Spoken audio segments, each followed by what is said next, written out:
په هغه وخت کې انسان د ګناه نه بچ کېږي چې کله په دې انسان کې د رب العالمین حیا موجود وي. حیا څه معنا؟ انقباض النفس عن ارتكاب المکروه، دا خپل نفس د بدو کارونو نه منع کول.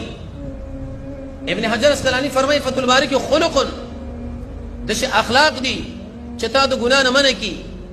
جنید بغدادي رحمه الله فرمایي وی چې انسان د رب العالمین په انعاماتو کې سوچ وکړي او په دې خپلو تقصیراتو کې سوچ وکړي، د دې دواړو نه چې کوم حالات طواري عارض او تانه متوجه شو دقه ویلی شي حیا. صحیح تفسیر محمد رسول الله صلی الله علیه وسلم کړی دی. ترمذی کې حدیث دی جناب نبی کریم علیه الصلاۃ والسلام یو ورځ ملګرو له ویل چې اتدرون الحیا، حیا تاسو پیژنئ؟ صحابه ظاهري معنا واخیسته. رسول الله صلی الله علیه وسلم ویل نه، حیا دې ته ویل کېږي چې انسان د سر حفاظت وکړي او حق اندامونه چې پر سر کې دي غلط استعمال نه کړي، د خېټې حفاظت وکړي، مرګ یاد کړي، د آخرت دپاره کار وکړي. وی دغه انسان حیا نه کړي.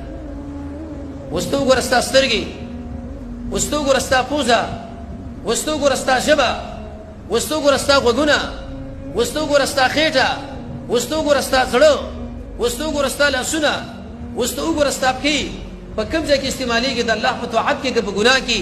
که چېرته په ګناه کې استعمالېدی محمد رسول الله صلی الله علیه وسلم د حدیث نه معلومه شوه په ورځ د قیامت به الله عز وجل ته د شرمېدلو انسانانو په سر کې راوچتي. اوس خپله هم خوښه ځان د شرمېدلو انسانانو په سر کې غواړو که د هغه چا چې باعزت دی، هغه خلک چې هغه عزتمند دي